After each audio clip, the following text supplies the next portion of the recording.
তিনজন বলেছি। নমস্কার, আপনাদের সকলকে গণমাধ্যমের সমস্ত বন্ধুকে স্বাগত জানাই।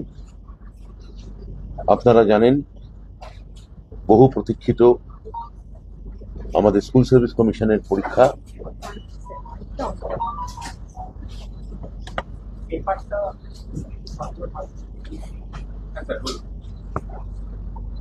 আজকে শেষ হয়েছে। মাননীয় মুখ্যমন্ত্রী শ্রীমতী মমতা বন্দ্যোপাধ্যায় তার নিরন্তর উপদেশ এবং অভিভাবকত্বে রাজ্য প্রশাসন, জেলা প্রশাসন এবং স্কুল সার্ভিস কমিশনের ঐকান্তিক প্রচেষ্টায় এই সেকেন্ড এসএলএসটি পরীক্ষা সম্পূর্ণ স্বচ্ছ এবং বিঘ্নহীন, একেবারেই নির্বিঘ্নে এই পরীক্ষা সম্পন্ন হয়েছে। আমি এই জন্য আমার ডান পাশে বসে থাকা স্কুল সার্ভিস কমিশনের চেয়ারম্যান সিদ্ধার্থ মজুমদার, আমার বাঁ পাশে বসে আছেন আমাদের দপ্তরের প্রধান আধিকারিক প্রিন্সিপাল সেক্রেটারি শ্রী বিনোদ কুমার, এছাড়াও শ্রী চক্রবর্তী আছেন আমাদের এসপিডি দপ্তর থেকে, যিনি স্কুল সার্ভিস কমিশনের সঙ্গে পরীক্ষার প্রশাসনিক সুবিধা অসুবিধা নিয়ে নিরন্তর যোগাযোগ রেখেছিলেন। এরা তো বটেই, এছাড়াও আর অন্যান্য সচিব সহ বিভাগীয় আরো যারা আমার বিভাগ থেকে শুরু করে গোটা দপ্তরের বিভাগের যারা আধিকারিক আছেন, জেলা প্রশাসন, সমস্ত জেলা প্রশাসনের যারা কর্তৃপক্ষ আছেন, সমস্ত শীর্ষ পুলিশ আধিকারিক যারা আছেন এবং মাননীয় মুখ্য সচিব এই পরীক্ষার সঙ্গে যুক্ত সংশ্লিষ্ট সকলকে আমি প্রথমে একটা আন্তরিক ধন্যবাদ, কৃতজ্ঞতা এবং তাদের অভিনন্দন জানাতে চাই। 2 বছর ধরে চলা নিরন্তর নানান ঘটনা, নানান আবর্ত, তার মধ্যে এই পরীক্ষা নেওয়া খুবই দুরূহ এবং শ্রমসাধ্য ছিল। মাননীয় মুখ্যমন্ত্রীর নিরন্তর সহযোগিতার ফলে যেভাবে স্কুল সার্ভিস কমিশন পুরোটা স্বচ্ছতার সঙ্গে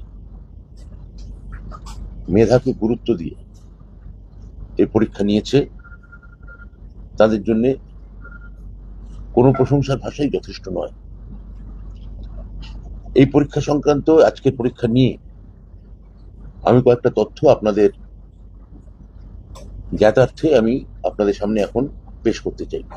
1, গত রোববার অর্থাৎ 7ই সেপ্টেম্বর নবম এবং দশম ক্লাস 9 আর 10 এর শিক্ষক নিয়োগের পরীক্ষা হয়েছিল।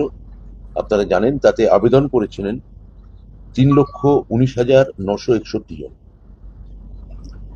পরীক্ষা দিয়েছিলেন তার মধ্যে 2,93,152 জন, অর্থাৎ 91.62%।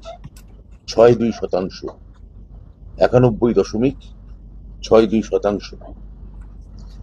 গত রবিবারের যে পরীক্ষা হয়েছে তার মধ্যে 3,658 জন তারা বিশেষভাবে সক্ষম এবং তাদের মধ্যে 789 জন ছিলেন দৃষ্টি সংক্রান্ত, চোখের বিষয়ে তারা চ্যালেঞ্জড এবং তারা বিশেষভাবে সক্ষম পরীক্ষার্থী। এইবার এই প্রথম এই পরীক্ষায় আমরা এই শ্রেণীর যারা সক্ষম পরীক্ষার্থী আছেন তাদের সুবিধার জন্য বেশ কয়েকটা আমরা ব্যবস্থা আমরা নিয়েছিলাম। আজ একাদশ এবং দ্বাদশ শ্রেণীর যে পরীক্ষা নিয়োগ, তার জন্য আজকে মোট পরীক্ষার্থীর সংখ্যা ছিল 2,46,543 জন। 2,46,543 জন। এই পরীক্ষার্থীদের মধ্যে 3,120 জন বিশেষভাবে সক্ষম এবং তাদের মধ্যে আবার এই 653 জন দৃষ্টি সংক্রান্ত বিষয়ে বিশেষভাবে সক্ষম। তাদের জন্য আমরা অনুরূপ ব্যবস্থা আমরা রেখেছিলাম। আজকের দিনে এখন অব্দি কতক্ষণ হলো পরীক্ষা শেষ হয়েছে? 1টায় আর 2টো হচ্ছে। হ্যাঁ, মানে আধ ঘন্টা 35 মিনিট হলো পরীক্ষা শেষ হয়েছে। তার মধ্যে এখনো পর্যন্ত পাওয়া তথ্যের ভিত্তিতে পরীক্ষার্থী হুবহু সংখ্যা আমি বলতে পারবো না, কিন্তু আমি আপনাকে শতাংশ বলতে পারি আপনাদের। সেটা হচ্ছে 93% জন পরীক্ষা দিয়েছে। সংখ্যাটা যদি পান শুভ্রবাবু আমাকে একটু জানাবেন। দুই পরীক্ষা মিলিয়ে তার মানে মোট 5,66,000 জন আবেদনকারী, তারা 7ই সেপ্টেম্বর এবং 14ই সেপ্টেম্বর মানে আজকে পরীক্ষা দিলেন। গত 7 তারিখে বাইরে রাজ্য থেকে এসছেন, এই তথ্যটা আপনাদের জন্য খুব দরকারি। সে হচ্ছে 31,362 জন ভিন রাজ্য থেকে এসছেন, আমাদের পশ্চিমবঙ্গ রাজ্যের অধিবাসী নন তারা। আর আজকের পরীক্ষায় 13,517 জন 13,517 জন বাইরের রাজ্য থেকে এসেছেন। এদের মধ্যে একটা খুব বড় অংশ এসছেন উত্তরপ্রদেশ এবং বিহার থেকে। অর্থাৎ এটা উল্লেখ না করে পারা যাচ্ছে না যে তথাকথিত বহু ঢক্কা নিনাদে শোনা, বহু আড়ম্বর প্রসূত শব্দ ডবল ইঞ্জিন, সেই ডবল ইঞ্জিন সরকারের তাদের সাফল্য বা ব্যর্থতার খতিয়ান আসলে কত, এই তথ্য থেকে আপনারা তার একটা হিসেব আন্দাজ আপনারা পাবেন।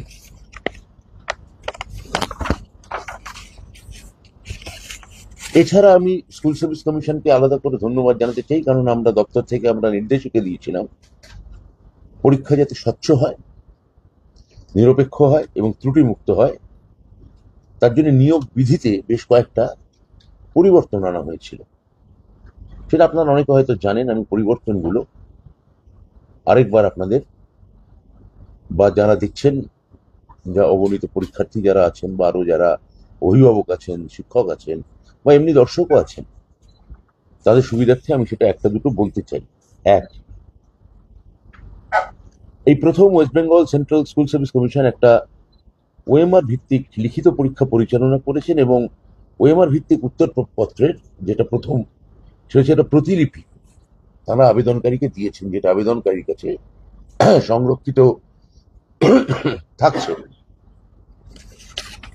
দুই, এই লিখিত পরীক্ষার পর এই সেন্ট্রাল স্কুল সার্ভিস কমিশন তাদের অফিসিয়াল ওয়েবসাইটে এই পরীক্ষার যে প্রশ্ন করা হয়েছে তার মডেল উত্তরপত্র দিয়ে দেওয়া হবে।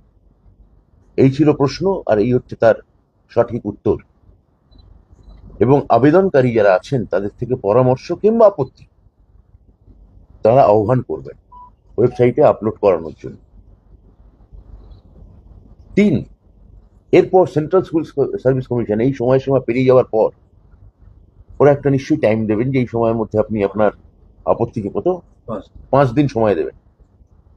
তারপর এই 5 দিন সময় দেওয়ার সময়সীমা পেরিয়ে গেলে সেন্ট্রাল স্কুল সার্ভিস কমিশন আবার তাদের ওয়েবসাইটে পার্সোনালি টেস্ট বা ইন্টারভিউয়ের জন্য ডাকা সমস্ত প্রার্থীদের বিস্তারিত তথ্য এবং একটা প্রাথমিক তালিকা তারা প্রস্তুত করে প্রকাশ করবে। কারা কারা ইন্টারভিউ দেওয়ার জন্য নির্বাচিত হলেন সম্পূর্ণ তালিকা এই ওয়েবসাইটে তুলে দেওয়া হবে, নম্বর সব বিভাজন সব। 3, এই প্যানেলের মেয়াদ শেষ হওয়ার 2 বছর লিখিত পরীক্ষার ওএমআর গুলো এই সেন্ট্রাল স্কুল সার্ভিস কমিশন সংরক্ষিত রাখবে। ওএমআর কপিগুলির স্ক্যান করা ছবিগুলো প্যানেলের মেয়াদ শেষ হওয়ার পর আগামী 10 বছর স্কুল সার্ভিস কমিশন এটি সংরক্ষণ করবে। এছাড়াও একাধিক ব্যবস্থা নেওয়া হয়েছে এই পরীক্ষা যাতে স্বচ্ছ, নিরপেক্ষ এবং ত্রুটিমুক্ত হয়। তা সবকটা এখানে প্রকাশ্য নয় আমাদের এই পরীক্ষা সুরক্ষার কারণে। আমার বিশ্বাস স্কুল সার্ভিস কমিশন নেওয়া এই আজকের গত রোববার এবং আজকের এই 2 পরীক্ষা এই বিশেষ এবং তার জন্য গৃহীত ব্যবস্থাগুলি কমিশনের স্বচ্ছতা এবং নিরপেক্ষতার উপর সমাজ এবং চাকরি প্রার্থীদের বিশ্বাস নিশ্চিতকরণ করবে, দৃঢ় করবে। এবং মাননীয় মুখ্যমন্ত্রী মমতা বন্দ্যোপাধ্যায় সরকারের উপর মানুষ বারবার যে আস্থা রেখেছে সেই আস্থার এক পুনর্নবীকরণ ঘটাবে।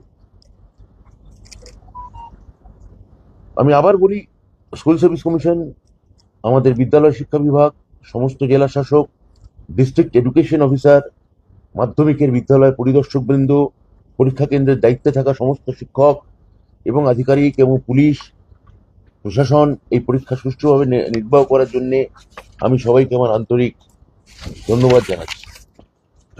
আমি ধন্যবাদ জানাচ্ছি আপনাদের এক শ্রেণী মানুষদের যাবতীয় অপপ্রচার এবং কুৎসাকে ব্যর্থ করে আপনারা অর্থাৎ বৈদ্যুতিন এবং লিখিত গণমাধ্যমের প্রতিনিধিগণ নির্ভীক এবং নিরপেক্ষ তথ্য প্রদান করে বিভিন্ন সময় আমাদের সহায়তা করেছেন। আমি আপনাদের সবাইকে আন্তরিক ধন্যবাদ, অভিনন্দন জানাই। পরিশেষে আবার বলি, এই পরীক্ষা এতটা ত্রুটিমুক্ত এবং নির্বিঘ্ন এবং স্বচ্ছ হতো না যদি না আমাদের মুখ্যমন্ত্রী মাননীয় মমতা বন্দ্যোপাধ্যায়, তিনি সারাক্ষণ তার অভিভাবকত্ব এবং উপদেশ এবং সহায়তা আমাদের জন্য 24 ঘন্টা নিরলস জারি যদি না রাখতেন। আমি বলি, আমাদের যারা বিরোধী দলের কোনো দায়িত্ববান সদস্য, তাদের মামলা করার গণতান্ত্রিক অধিকার আছে, হক আছে, আপনারা মামলা করুন, আমরা চাই। এবং আমি এও বলি যে এই পরীক্ষা এতটাই নির্ভুল হয়েছে, এটা আপনারা মনে রাখবেন, নিশ্চয়ই মামলা করবেন, কিন্তু মনে রাখবেন যারা পরীক্ষা দিলেন, যারা এই পরীক্ষার জন্য অনেকে তাকিয়ে আছেন, তারা আপনাদের রাজ্যের, আপনার রাজ্যের তারা বাসিন্দা, অধিবাসী এবং আমাদেরই ছেলে মেয়ে। নমস্কার, ধন্যবাদ। আপনাদের কোনো প্রশ্ন থাকলে করতে পারেন। আজকে পরীক্ষা দিয়েছে, তাহলে পরীক্ষা দিয়েছে, আজকে সংখ্যাটা বলে দিই আপনাদের, 2,29,497 জন, 2,29,497 জন।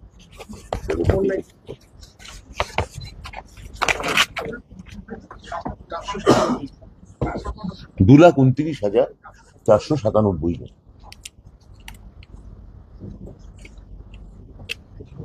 কোনো প্রশ্ন আছে? একটা ওএমআর যেটা মাননীয় মন্ত্রী বলেছেন, অ্যান্সার কি এর ব্যাপারটা, মডেল অ্যান্সারটা প্রাথমিকভাবে আপলোড করা, তারপরে কবে সেটা আমরা নবম দশম আমরা পরশু দিন করবো, মঙ্গলবার। আর একাদশ দ্বাদশটা করতে আর একটু দেরি লাগবে, 20 তারিখ হয়তো হয়ে যাবে। 20 তারিখের মধ্যে পুরো প্রসেস এটা সম্পন্ন হবে। আপনি যে প্রশ্নটা করলেন তার 5 দিন চালু থাকবে, আপলোড করার 5 দিন চালু থাকবে, 16 তারিখ হলে 21 তারিখ অবধি। প্রশ্ন ভুল, উত্তরগুলো মিলছে না, বা যেটা অ্যান্সারটা আপলোড করা হয়েছে সেটা নয়, এ হবে না বি হবে, এই ধরনের চ্যালেঞ্জ না। তারপরে আমরা আবার ফাইনাল অ্যান্সার কিটা আমাদের রুলে যা আছে, বিধিতে যা আছে, ফাইনাল অ্যান্সার কিটা আপলোড করব। প্রফেসর গোত্রের কাউকে বা একাধিক সদস্যকে নিয়ে একটা টিম করে আমরা সেটা আপলোড করব, তারপরে আমাদের ইভ্যালুয়েশন হবে। ব্যাস, আর কোনো প্রশ্ন? আমাদের তো একটা নির্দিষ্ট টাইম বেঁধে দেওয়া আছে। আমাদের তো অনারেবল সুপ্রিম কোর্টের নির্দেশ অনুসারে একটা তো সময়সীমা আছে 31শে ডিসেম্বর, তার জন্য আমরা বলেছি যে নভেম্বর মাস থেকে ইন্টারভিউ শুরু এবং ইন্টারভিউ প্রক্রিয়া চালু থাকবে, এটা আমরা হলফনামা দিয়ে শীর্ষ আদালতে জানিয়েছি। তা আমরা সেই সময়সীমা মেনে কাজ করবার চেষ্টা করব। তাহলে আজ আর প্রশ্ন নেই, যখন আমি উঠছি। প্রশ্ন করুন না, উনি প্রশ্ন করুন থ্রু, আমি আমার থ্রু করুন। আচ্ছা, এবার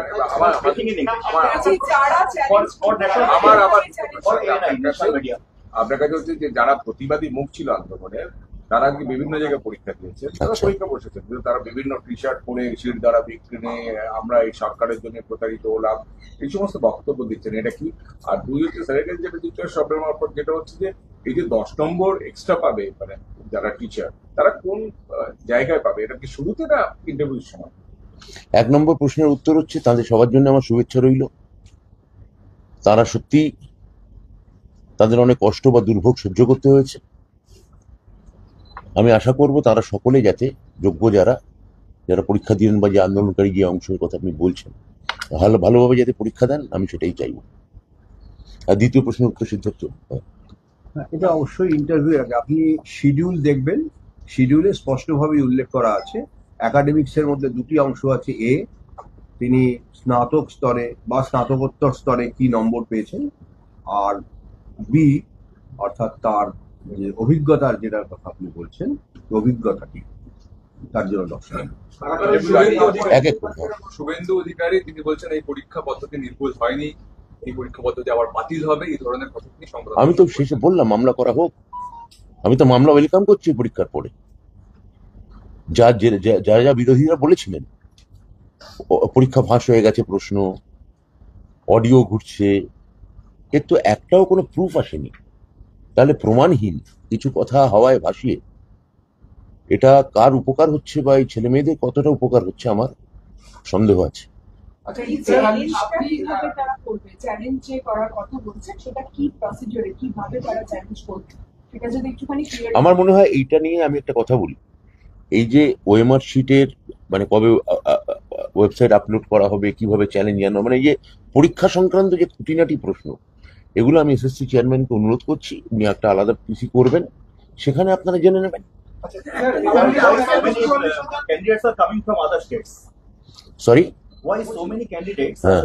are coming from other states? I think there is no job, no employment, and the campaign is going on repeatedly from one kind of media and vis-a-vis the all sectarian things who are biased.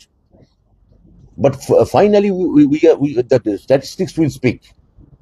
Statistics is saying that there is no job in the double engine government. The government actually they cannot provide the job, central government. So they are coming to in the state government in the leadership of Mamata Banerjee, where the examination is taken care of very regularly and transparently. Which are the measures your government has taken to ensure the fairness of the examination? I have told the measurement that we are keeping the OMR for the 10 years. Number one, number two, we are giving this the scan copy to who are giving the carbon copy or duplicate copy all candidates. These two are measures, I think.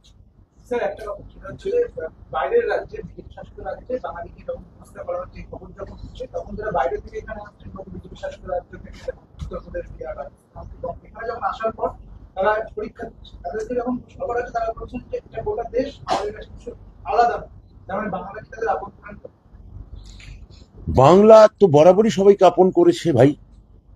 মুখ্যমন্ত্রী মমতা বন্দ্যোপাধ্যায় কোনো বিভাজন ধর্মের ক্ষেত্রে, জাতপাতের ক্ষেত্রে, সম্প্রদায়ের ক্ষেত্রে, এমনকি অঞ্চলের ক্ষেত্রে যে সংঘীয় যে ধাঁচা, ফেডারেল স্ট্রাকচার, তার কোনো রাজ্যের কোনো অধিবাসীকে আমার মুখ্যমন্ত্রী তো অপমান কোনোদিন করেননি।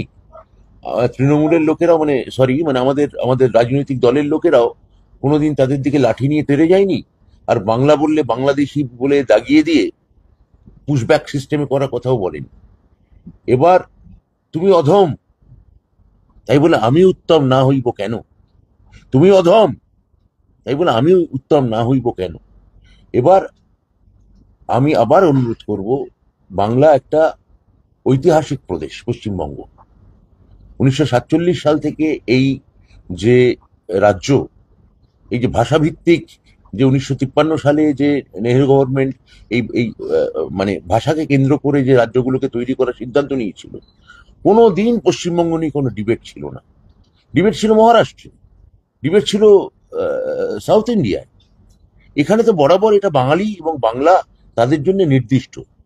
তাহলে হঠাৎ কেন এই বাঙালিদের অপমান করা হচ্ছে, এভাবে তাদের গালাগাল করা হচ্ছে গোটা বিজেপি শাসিত রাজ্যগুলো, এটা আমরা বুঝতে পারছি না। দুই, তাই বলে বিজেপি শাসিত রাজ্য থেকে কোনো সাধারণ মানুষ এখানে যদি পরীক্ষা দিতে আসেন, তিনি একজন শিক্ষিত কোট আনকোট শিক্ষিত বেকার, তা তাকে আমি তাড়া করবো নাকি? আমি তাকে অপমান করবো নাকি? হতে পারে নাকি? আমরা তাদের চেষ্টা করব যাতে তারা সম্পূর্ণ সুযোগ সুবিধে পরীক্ষা দেওয়ার ক্ষেত্রে অন্তত যাতে তারা নির্বিঘ্নে দিতে পারে। এক এক করে সেটা হচ্ছে আপনি বলছেন যে পরীক্ষা নির্বিঘ্নে, আপনি তারপরে বলছেন যে বিরোধীরা মামলা করতে পারে, এটা কি এক প্রকার শিক্ষামন্ত্রীর চ্যালেঞ্জ? আপনি যেভাবে দেখবেন, দেখুন আমি তো এখানে ব্যাসদেব নই, আপনিও গণেশ নন, আপনি কিভাবে ব্যাখ্যা করবেন এ তো একদম সম্পূর্ণ আপনার উপর নির্ভর করছে। একটা প্রশ্ন ছিল যেটা পরীক্ষার হলে আজকে ঢোকার সময় কড়াকড়ি নিয়ে বেল খুলতে বলেছে, মাটোয়া খুলতে বলেছে, এই ব্যাপারটা অনেকেই জানে না যে মানে বিধিটা কি। এটা আবার বলছি, এটা তো পরীক্ষা সংক্রান্ত বিষয়, এটা উনি আপনাদের সঙ্গে আলাদা করে কথা বলবেন। পরীক্ষাটা হচ্ছে এখানে আপনাকে ডেট জানতে চান, কবে করতে পারবেন আপনি? এটা আজকে আপনি বলেন হ্যাঁ। আমাদের সব মালপত্র আসবে বাইরে থেকে। 44-45 যে তারিখের পর। সেটা একটা আমাদের রাজ্যের জন্য ভালো, কিন্তু এদিকে আমাদের ওরা আসছে নাকি ইংলিশ এবং হিন্দি মিডিয়ামের জন্য, যার সিট আমাদের একটু লিমিটেড। সো এখানকার ক্যান্ডিডেটরা মানে হার্ড কম্পিটিশন যে ধরনের সিটটা লিমিটেড ওই প্রতিযোগিতা তো নিশ্চয়ই থাকবে, প্রতিযোগিতা অবাধ, প্রতিযোগিতা মুক্ত। একটা প্রশ্ন ছিল, একটা কোর্টের নির্দেশে যেহেতু পরীক্ষাটা হচ্ছে, অনেকে তো পুরনো চাকরিতে ফিরে যেতে চেয়ে সে আবেদনটা করেছে, যারা তার মধ্যে যে পরীক্ষাও দিয়েছে তারা বলছে এখনো তারা যে কবে যাবে কি যাবে না, পুরনো চাকরিতে ফিরে যাবে, সেটা নিয়ে একটা প্রশ্ন কেটে যাচ্ছে তাদের পর। অনেকে প্রশ্নও করছেন কবে যে আমরা পাবো, এটা জানতে পারছি না এখনো। আমি প্রশ্ন বুঝতে পারলাম না। আবেদন মানে পুরনো চাকরিতে ফিরে যাওয়ার জন্য আবেদন করেছে, মানে অন্য চাকরিতে। আর সেটা আজকের বিবেচ্য বিষয় নয়, সেটা একটা অন্য সময় আমরা জানাবো। আচ্ছা, যে 44,000 যে বাইরের রাজ্য থেকে এসেছেন, এদের মধ্যে আপনি বললেন সিংহভাগ ইউপি এবং বিহার থেকে। মানে একটা বড় অংশ। মানে গিয়ে তাই দেখতে পাচ্ছি যে সবাই ম্যাক্সিমামই বলছেন ইউপি থেকে। তো এটা কত শতাংশ, মানে কতটা ইউপি থেকে এলো, কতটা বিহার থেকে এলো, এই ব্রেকআপটা কি পাওয়া এই নিশ্চিত ব্রেকআপটা আমি এই মুহূর্তে আপনাদের দিতে পারবো না, তবে এসএসসি নিশ্চয়ই পারবে, হ্যাঁ, দিয়ে দিতে পারবে। আর 2 নম্বর হচ্ছে যে এখানকার যারা ক্যান্ডিডেট, বাঙালি যারা ক্যান্ডিডেট, তাদের একটা আশঙ্কা হচ্ছে যে বাইরের থেকে এত ছাত্রছাত্রী এসছেন পরীক্ষা দিতে, তো তাদের একটা কম্পিটিশনের মধ্যে পড়তে হতে পারে। পরীক্ষাতেও হচ্ছে মূলত হিন্দি এবং ইংরেজি এই সাবজেক্ট দুটোকে কেন্দ্র করে কম্পিটিশনটা হতে পারে। মিডিয়াম হিন্দি মাধ্যম আর ইংরেজি। তো সেটা সিট তো লিমিটেড, তো আমার মনে হয় না যে তাই মানে আপনি যেটা বলছেন তার মানে ওদের পরীক্ষা দেওয়া বন্ধ করা, পুশব্যাক সিস্টেম করতে বলছেন আপনি। এটা আপনার সিদ্ধান্ত হতে পারে, আমাদের সরকার ওইভাবে দেখে না। এনারা যে আসছেন বাইরে, এরা মূলত কোন বিষয়ের উপর পরীক্ষা দিচ্ছে? হিন্দি এই ডিটেইল গুলো উনি বলতে পারবেন। এই যে বলে দিলেন তো ডেটটা, আর কতবার বলবেন? নভেম্বর থেকে আমাদের অনেকগুলো মামলা হয়েছে। আজকে 7 তারিখে পরীক্ষা, আজকে 7 তারিখে পরীক্ষার ক্ষেত্রে আপনাদের সবথেকে বড় চ্যালেঞ্জ। আমার মনে হয় সব থেকে নির্বিঘ্নে পরীক্ষা নেওয়া, ছাত্র মানে পরীক্ষার্থীদের যাতে কোনো অসুবিধা না হয় সেটাকে নিশ্চিত করা, এবং এই পরীক্ষা যে সম্পূর্ণ স্বচ্ছতা এবং মাননীয় মুখ্যমন্ত্রীর ওপর যে মানুষ মুখ্যমন্ত্রী মমতা বন্দ্যোপাধ্যায়ের উপরেই ভরসা রাখেন সেইটাকে নিশ্চয়তা দেওয়া। হ্যাঁ, ওই ঠিক না, আর না। থ্যাংক ইউ, চলো।